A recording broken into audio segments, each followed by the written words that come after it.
You're listening to Sports Connections with David Smale, the show that brings you a fun and intimate look into connections throughout sports. Now here's your host, David Smale. Dave Pasch is one of the most versatile play-by-play voices at ESPN. He does college basketball and football and NBA basketball for the network. He's been with ESPN since 2003. He's also been the radio play-by-play announcer of the Arizona Cardinals since 2002. Pasch started calling college football for ESPN in 2004, working with Rod Gilmore and Trevor Matich on Friday nights. In 2007, he moved to Saturday afternoons, and he has worked with Andre Ware, Chris Spielman, Bob Greasy, and Urban Meyer through the years. He started calling NBA games for ESPN in 2006 and college basketball in 2013. He has worked with a variety of analysts on NBA and college basketball. The graduate of Syracuse University, who at ESPN isn't, Pasch has had the, quote, opportunity to partner with Bill Walton since 2006, which is both a blessing and a curse. If you haven't had a chance to watch and listen to Pac-12 broadcasts with this duo, you'll have to make it a priority next season. Dave, welcome to Sports Connections. Thanks for having me on, David. I appreciate it. All right, got to start with Bill Walton. Just a general question. What is it like to be on the air with Bill Walton? Well, you mentioned 2006. I don't even know that he remembers that. It was my first year on the NBA. I was only doing maybe 8 or 10 games, and I was filling in mostly for Mike Tirico, who was working with Bill and was doing Monday Night Football. So a lot of times when Mike would have conflicts, I would be filling in. And I was just happy to be, doing NBA and be sitting next to a Hall of Famer. And I grew up watching, I saw Bill play a little bit when he was with the Celtics, but I was, young. And then I, mostly remembered him as a broadcaster and him and Steve Snapper Jones going at it. And I thought it was hilarious. And I think most people kind of remember that, those that grew up watching the NBA on NBC. So I knew he was unique. I knew he was different. And I just remember one game early on when I was working with him. It was a game in Chicago. LeBron was with Cleveland for the first stint, and he took his headband off and he kind of threw it towards the scores table, and Bill started going off on how that's a technical and a bunch of other stuff. And I just kind of let him go. Yeah. I didn't really jump in and stop him. And Mike Tirico called me the next week and said, "Hey, you have to stop him. That's your job." So I kind of filed that away. And then, Bill, I did a couple of games with Bill the next year, and then Bill was not at ESPN for a while. They brought him back when we got the Pac-12 contract, and they paired us up. And I kind of remembered, what Mike had said. And so that first game that we did together, I stopped him. And I, occasionally would kind of jab him with something or have fun with him. And, he would tell me, no matter what you say, no matter what you do, you can't offend me. Keep coming, keep coming. So he was encouraging me. And I guess it worked. I don't know. I mean, there's some people that absolutely can't stand it, I'm sure. But I think there are a lot of people that find it interesting and unique. Bill is who he is. He is, one of the greatest basketball players of all time. Is a wealth of knowledge. But he's funny. He's caring. He does like to do. I mean, he's a great storyteller. He loves to talk to the players and get great nuggets about the players. So it's not just, this crazy old guy talking about, living in a teepee and the Grateful Dead. He does talk basketball, and he does get into the human interest side of it, and does do some great storytelling. But it is interesting. It can be stressful, but ultimately it's fun. Yeah. Now, obviously this year you're preparing and even broadcasting remotely, but what is the preparation like, especially when you're together at an NBA or a college basketball site? Yeah, when we're there, it's funny. He likes to keep everything spontaneous. He doesn't want to be around me at all. Like even shoot around, he wants to sit in a totally different area. He wants to, we're forced to do Zoom calls with coaches, but when we're in person, he wants to talk to the coach separate from me, because it's kind of the way he does things. He views it almost like as a competition. I'm his teammate, but I'm also his competitor. He calls me Kareem sometimes. He wants to scoop you. Well, I just think he views me as, he'll call me Kareem sometimes. Like I think I'm a teammate in that, but I'm also like his competition. And so I don't know. It's a strange way to view it, but I do like the whole idea of, hey, let's not talk about stuff before we get on the air. Because it does keep it completely spontaneous. So there isn't a ton of interaction between the two of us before the game. We'll spend time together after the game, but That's just kind of how he rolls, and he's done it that way for so long. I mean, you watch him before the game, Dave. I mean, he'll be standing up, warming up like he's getting ready for Game 7. Yeah, well, I'm sure. It's just a TV broadcast, but to him, it's it's like playing the game again. It's like he's back in the locker room. What a lot of people don't realize is that he is brilliant. After graduating from UCLA, while playing in the NBA, he got a law degree from Stanford. How much of his shtick is real? I think all of it's real to a degree. I mean, he doesn't say anything that he doesn't believe. I mean, there's plenty of things he'll say that you're kind of shocked he said it, but it's not. He's not afraid. He's not afraid to speak his mind. Yeah.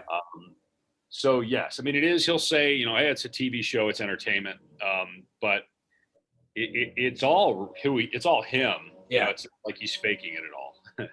Well, no. Excuse me. I as I mentioned to you when we set this up, I knew him. I met him in the late '80s when I did a book on UCLA basketball, and I might get into the stories later about some of his things.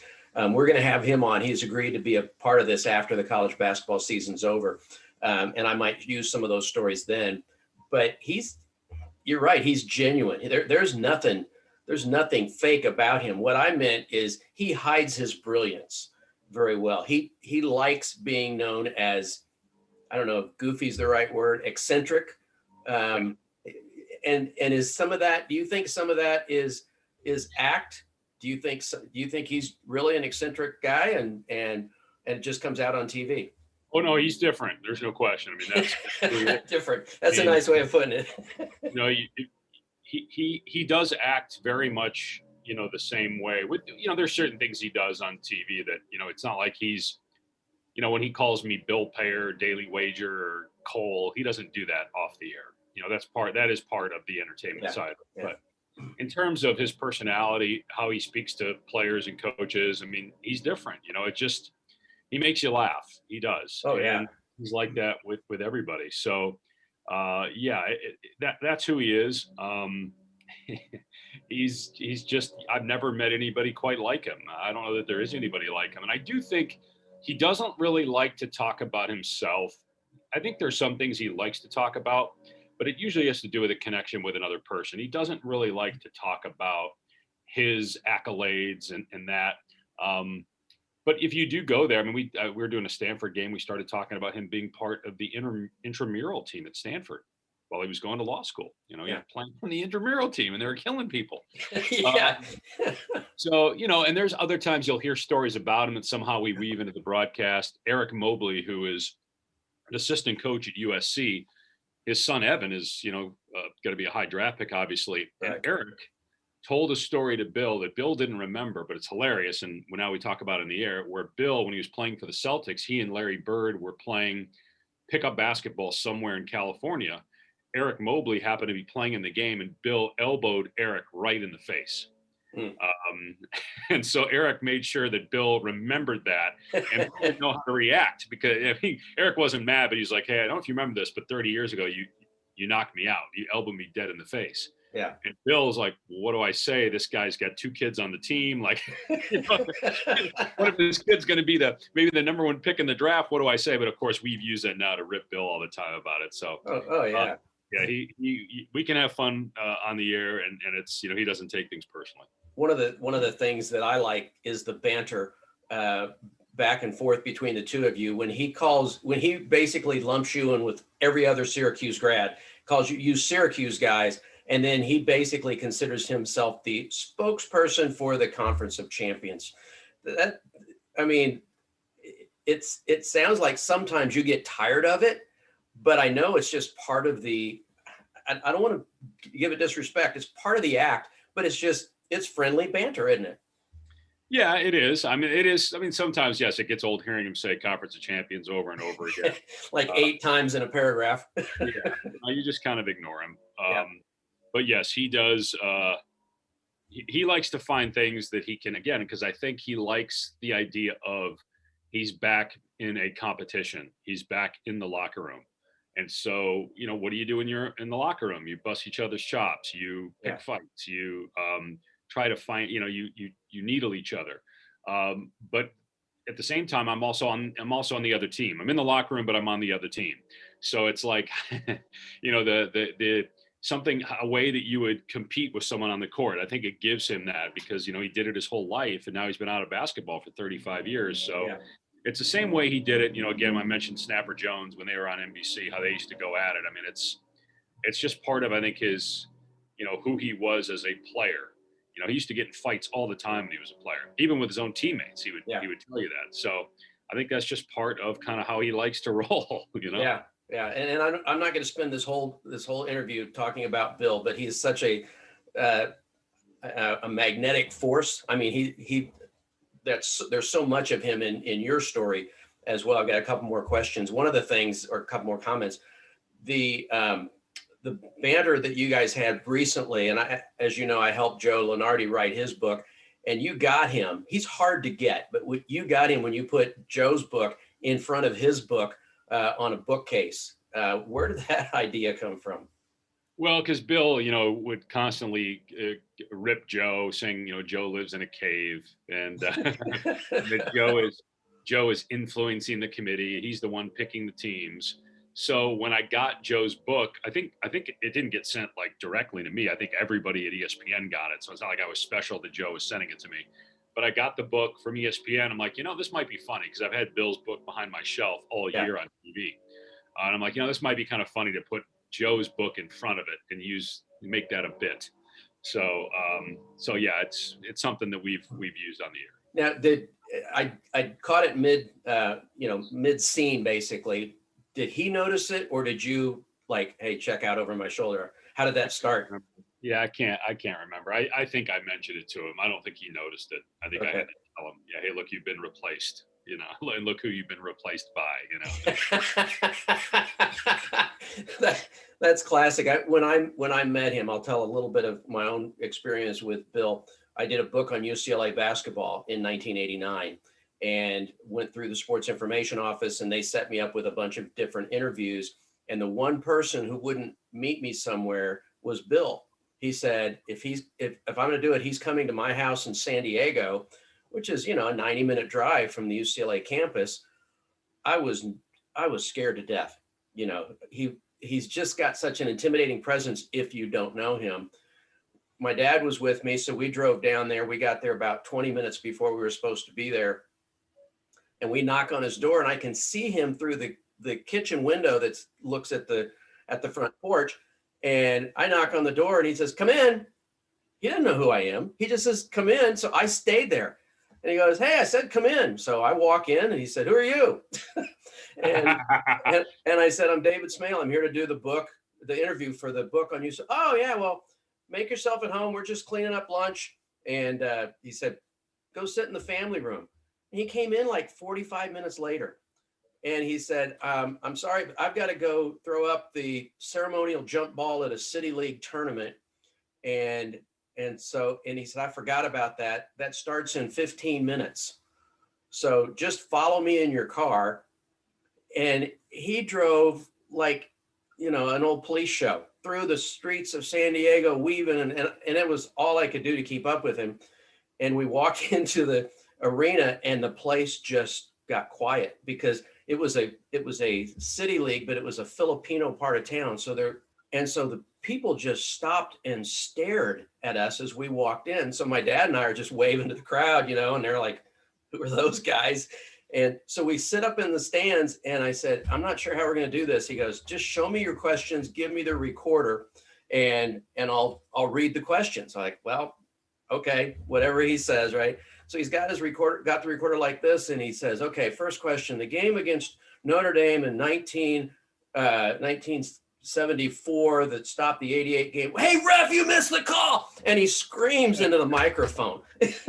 So the whole interview is like that. We get through, and he's like, "Are you done?" I said, or the game gets through. I said, "No, I'm not done." He goes, "Just meet me back at the house. I got to stop a couple of places." He said, "It's unlocked." So went back to his house, and we were there for like 3 hours, just sitting on his back porch with our feet up on the on the picnic table and just chatting. Luke was about 12 years old, and he and Greg Lee's kids were playing, running around the house. And he said, "Dad, check out my hockey stick." And it was his custom made driver, which was like this much longer than anybody else's driver. And he was like, "Hey, don't play with that." He's just such away from the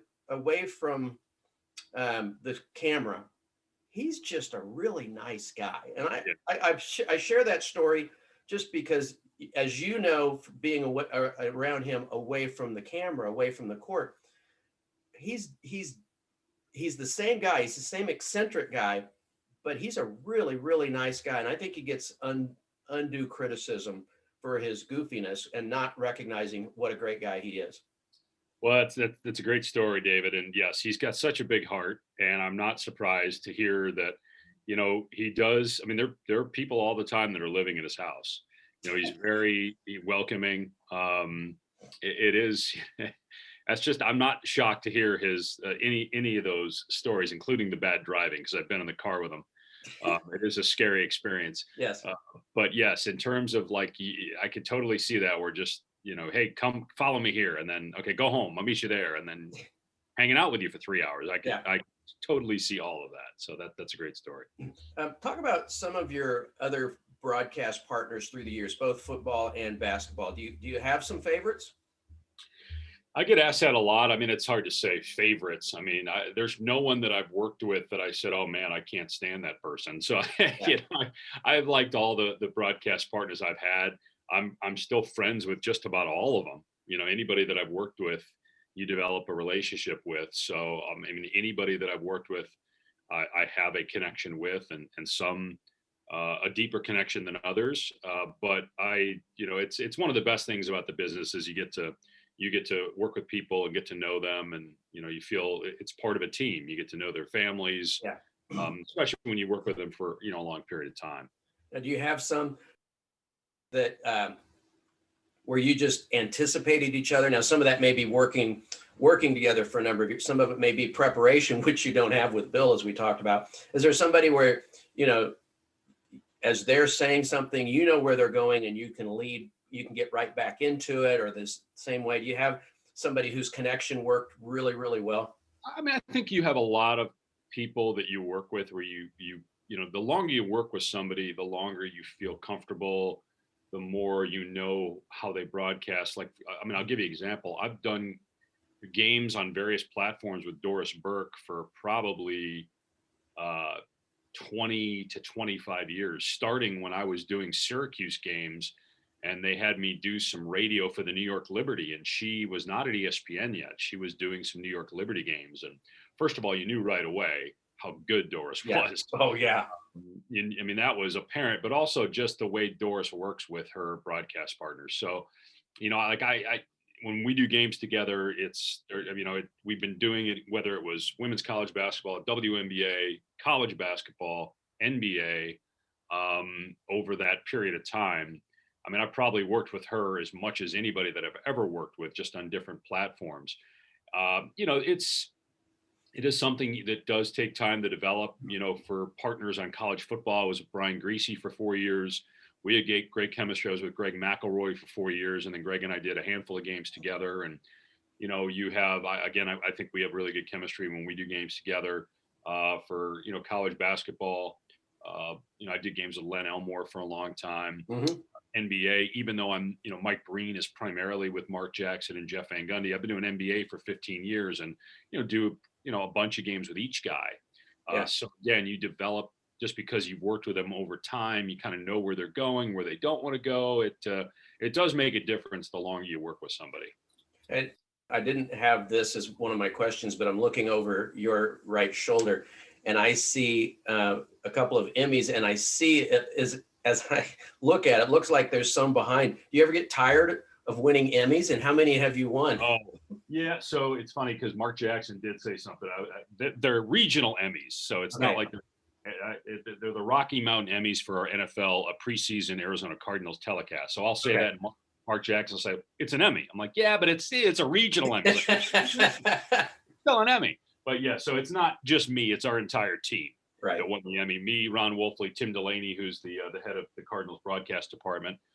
So yeah, it's for the production and the game broadcast as well. Okay. Well, sorry to get off track there, but I noticed those, and I thought that's pretty cool that you have to stack them up basically because you've got so many. The role of the play-by-play guy, especially on television, is to really guide the viewer through the video and then get out of the way of the analyst. And I think you do that as well as anybody. I've followed your career, went back to the Friday night games.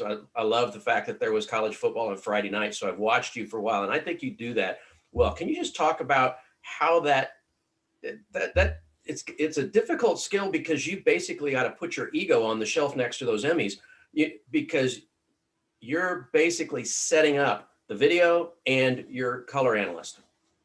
Well, like I said, just with the Emmys back here, it's a team. You're part of a team, and my job on the team is it's not about me. It's not about us, even though I do get that our college basketball broadcasts do sometimes become about us. You always try to steer it back to the game, but our job is to document the game for the viewer. And yes, radio play-by-play and TV play-by-play are two entirely different things. So fans can see it.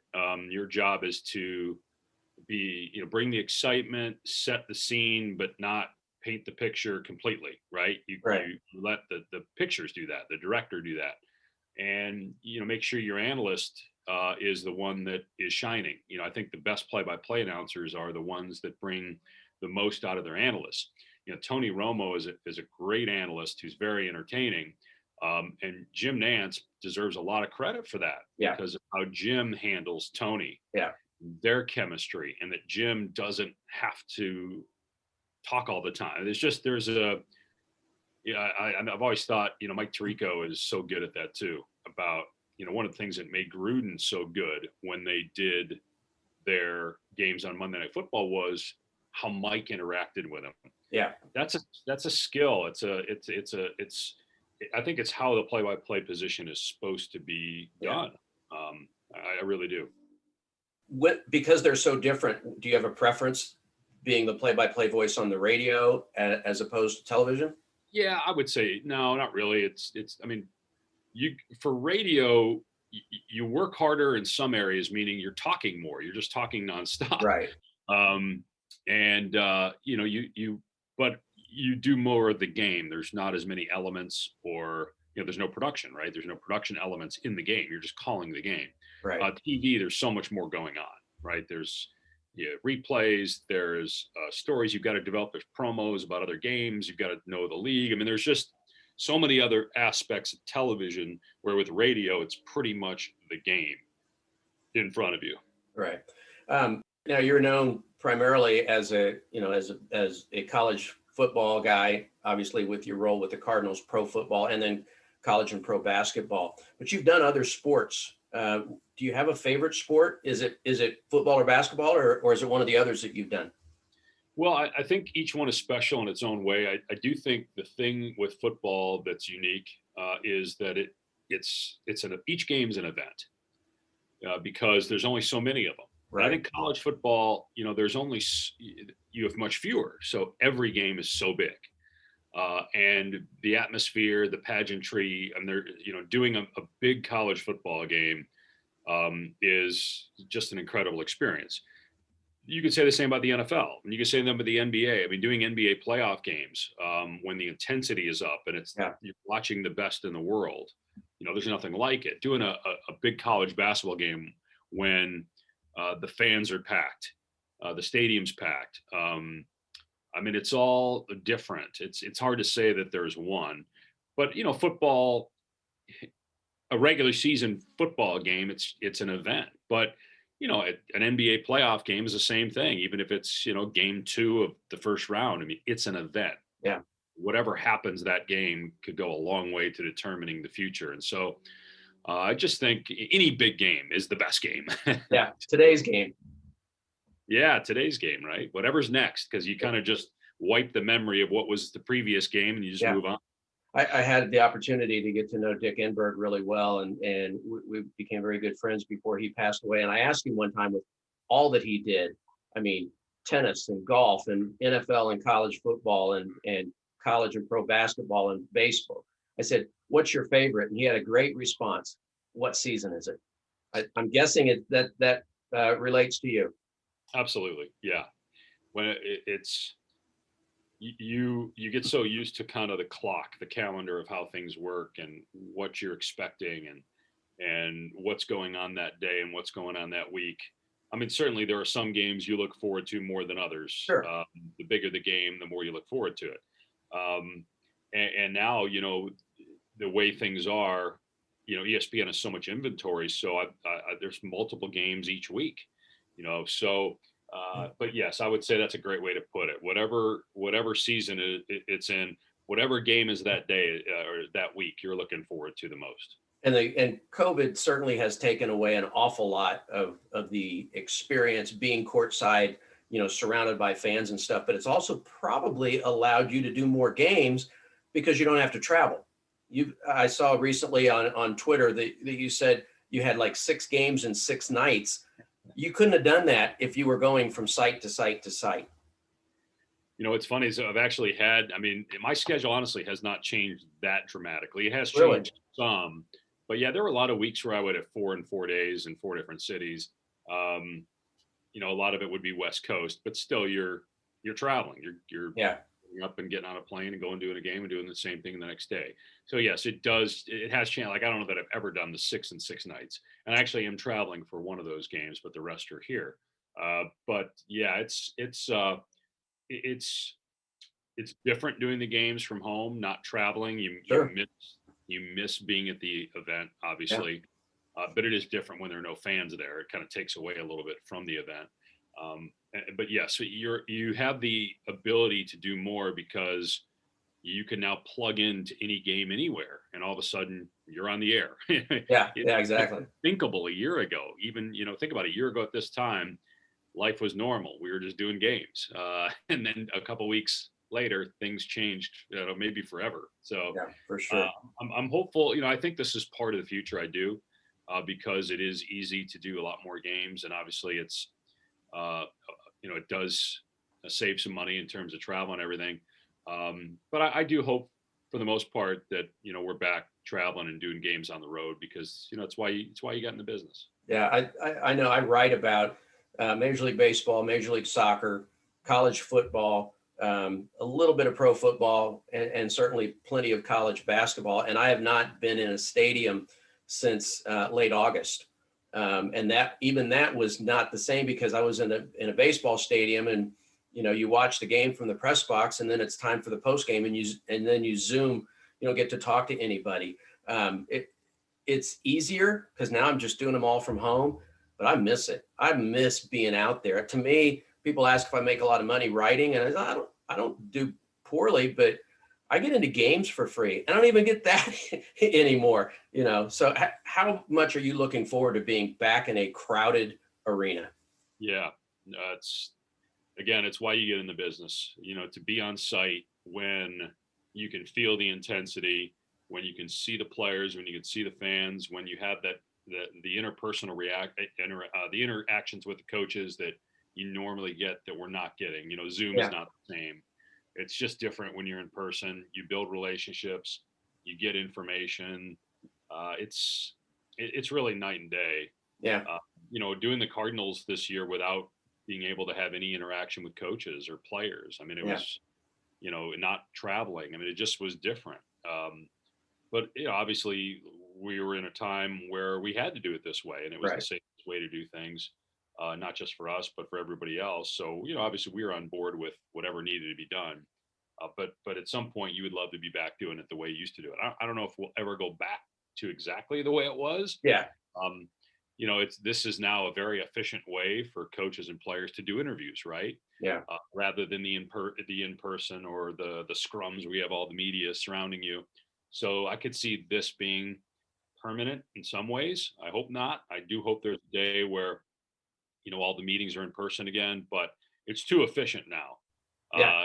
And it's, the coaches do have other things to do besides talk to us. So it does allow them to be done with it and move on to the next thing. Yeah. And one of my favorite sports to cover is baseball, because you get there 3 hours before the game and you just roam around the clubhouse, just, talking to the guys, and you, especially if you cover the same team, you develop a relationship. You go up and you talk to them, how are your kids doing and stuff like that. You can't do that in a Zoom meeting. And the other thing you talked about, the interaction with coaches.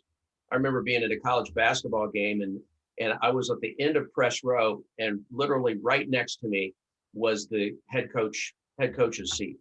And he got up, and there was a bad call. He got up and he had his clipboard and he slams it on the table in front of me. And then he looks over at me and winks. Like he was putting on his act. He wanted the ref to know he was upset, but it wasn't that big a deal. And you do not get that without being there in person. I want to ask you about the difference, not this year, because it's probably more similar, but the difference in broadcasting NBA games from college games. Well, the biggest difference with college, well, first of all, my partner, those, yeah. So that makes it different. Doing the same conference is helpful.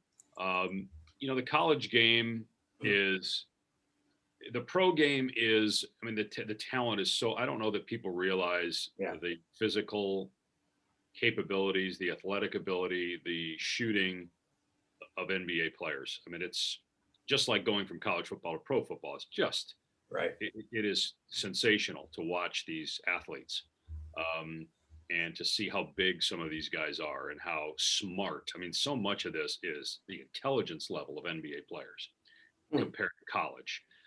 To know, the things that they know and how to handle things. It is remarkable. And I think that's one thing maybe college players, that just think they're going to go to the NBA don't get. Like a lot of it is you need to know basketball, your basketball IQ. LeBron James, right, is an incredible athlete, his size, but look at how smart he is. That's above all else, maybe the biggest reason he is who he is.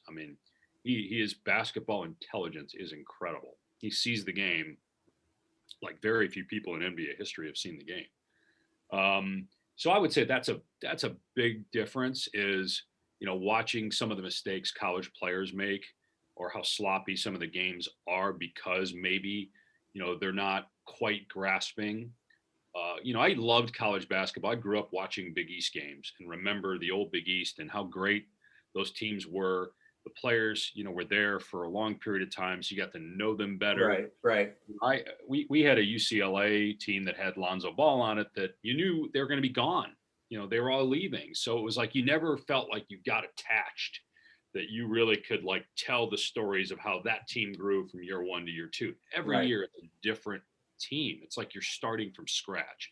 I think that's been harder for fans to follow college basketball because it's like you got to start over every year with, okay, who are the best players this year? Who are the best teams? It's not like, the old days 30 years ago where you knew, okay, because I was a Syracuse fan growing up, like you knew, okay, Derek Coleman's coming back. Sherman Douglas is coming back. They're going to be really good. Yeah. Alonzo Mourning, Dikembe Mutombo, they're coming back. Those stories carried over. Now it's like you got to kind of, okay, let me read the articles and figure out who's going to be good and who are the best players, who are the freshmen that are coming in that are going to leave and go to the NBA. Yeah. So it's just become so different to try to cover college basketball and humanize the athletes to fans, to get people to want to watch, to get attached to the players and attached to the teams. And it's really cool. It's what makes this year really interesting with the top two teams. And everybody says there's two teams and then there's everybody else. Both Baylor and Gonzaga they obviously have good freshmen, but they've got senior leadership. They've got guys that have been around for a while. I'm really hoping that we have a Gonzaga Baylor national championship game. First of all, we're guaranteed to have an undefeated national champion. But also I just think that, because I'm older than you, Dave, I remember the days. I remember watching UCLA in the 60s and 70s, and my uncles went to University of Houston, so I was a big Cougars fan. I remember the game of the century in 1968. Those players, you knew until they had finished their eligibility, they were going to be back. And so I'm really looking forward to, I hope, a Baylor against Gonzaga game, because I've watched, especially the Baylor being in Big 12 country, I've watched the Baylor team grow up for sure. I want to just ask you a little bit about personal stuff here. I know you're busy pretty much year round, probably a little bit less in the summer. What do you do to relax away from broadcasting? Yeah, well, we do. Yeah, usually, until last year, and then this year, it looks like it's going to be similar since the NBA season's going later. Usually I'd be done I go through the second round of the NBA playoffs. I'd be done in mid-May and off until NFL training camp, end of July, August. So usually you have 2.5 months off. So I'm involved in our church here in Chandler, Arizona. Usually we try to go overseas for a little vacation.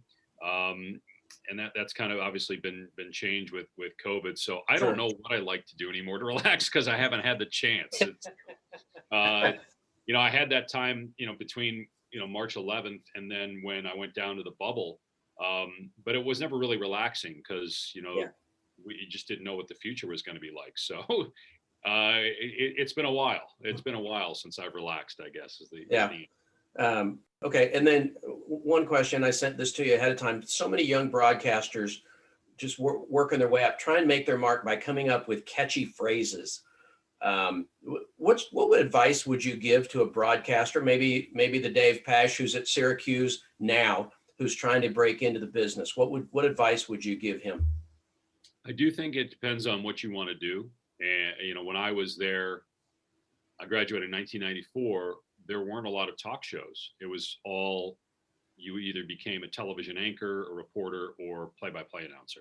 Mm-hmm. It wasn't like you went to school to be a talk show host, but there are so many talk show jobs now and jobs on TV that are talk show type jobs. So I think it depends on what you want to do.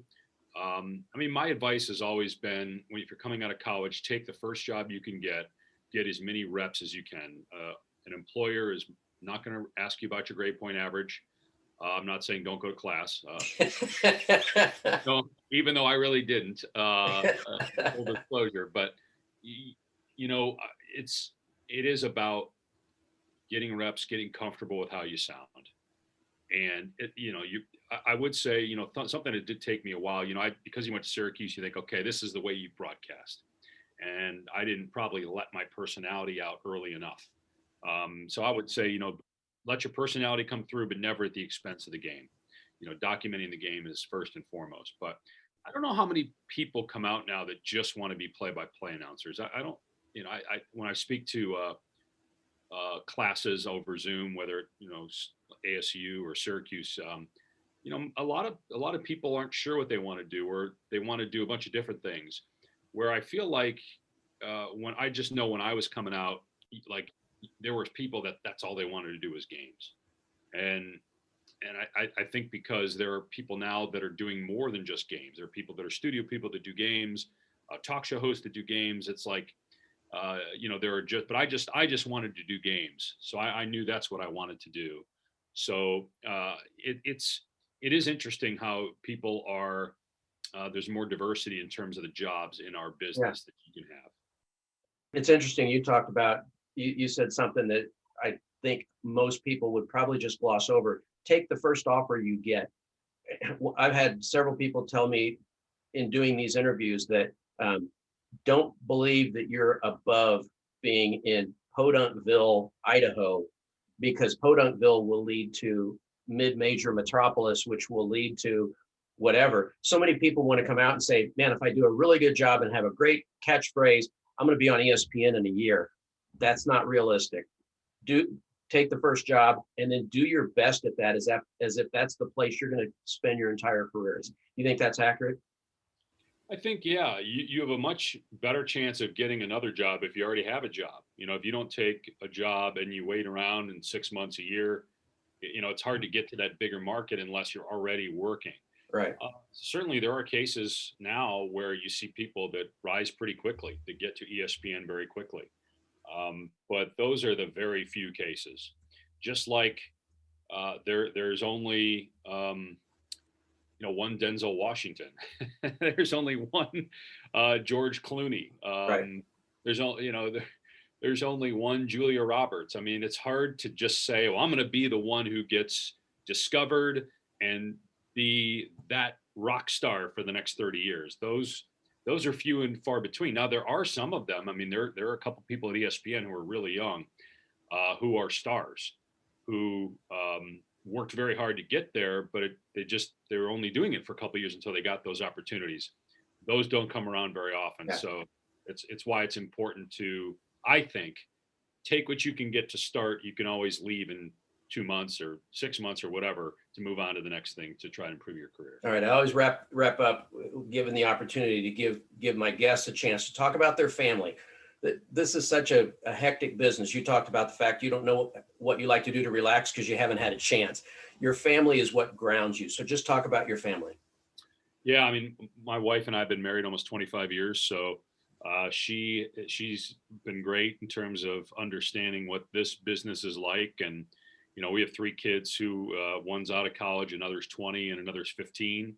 So, I've been at ESPN now for 18 years and doing the Cardinals going into my 20th year. So the travel and the lifestyle, that's really what my kids have known. I do try and put effort into building the relationships with your kids. And yeah. I do have good relationships with them. I couldn't imagine just doing this job and not being a good husband or being a good father. So I take, more pride in that than I do in being a good broadcaster. And sometimes that's more work. Having a great marriage is work, and having relationships with your kids is work. I mean, the broadcasting stuff is easy. You do the game and you're done. Yeah. The parenting, being a husband, that goes 24/7. And if things aren't good between you and your wife, or aren't good between you and your kids, it overlaps in every other area of your life. So yeah. Those you have to be in a good place with your family. Otherwise the job isn't that much fun. Yeah. And then finally, what's your legacy? In broadcasting, or just, I don't know. I hope I hope I'm in my late 40s. I hope I got a long way to go. I hope I got a long way to go. But I think the biggest thing that, I want people to, if I were to pass away tomorrow, the biggest thing that I want people to remember about the way I live my life is like that I kept Christ first in everything I did, that I tried to be a good example to others, that I was a good witness, and that I love people. I mean, I want people to say, Dave, he cared about people. He truly wanted what was best for people. So that's what I would say. I mean, certainly, I hope my broadcast career is not done, and hope that I get to continue to do what I'm doing, and maybe even do some bigger stuff. Those are the goals and dreams you have. But you always have to remember tomorrow's not promised. And so I just, like I said, if today was my last day, I would hope that what I said earlier would be what people would remember. All right. Well, I appreciate you joining us. I've enjoyed this very much, and we'll look forward to connecting again. Maybe once we're back in person, maybe we'll do a game together. All right, David, thanks so much for having me on. I really appreciate it. All right. Thanks for listening to Sports Connections with David Smale. Make sure to subscribe, follow, and rate the show from your favorite podcast platform. You can learn more about David Smale and his work by visiting davidsmalebooks.com. Don't forget to join us weekly for new episodes. Until next time.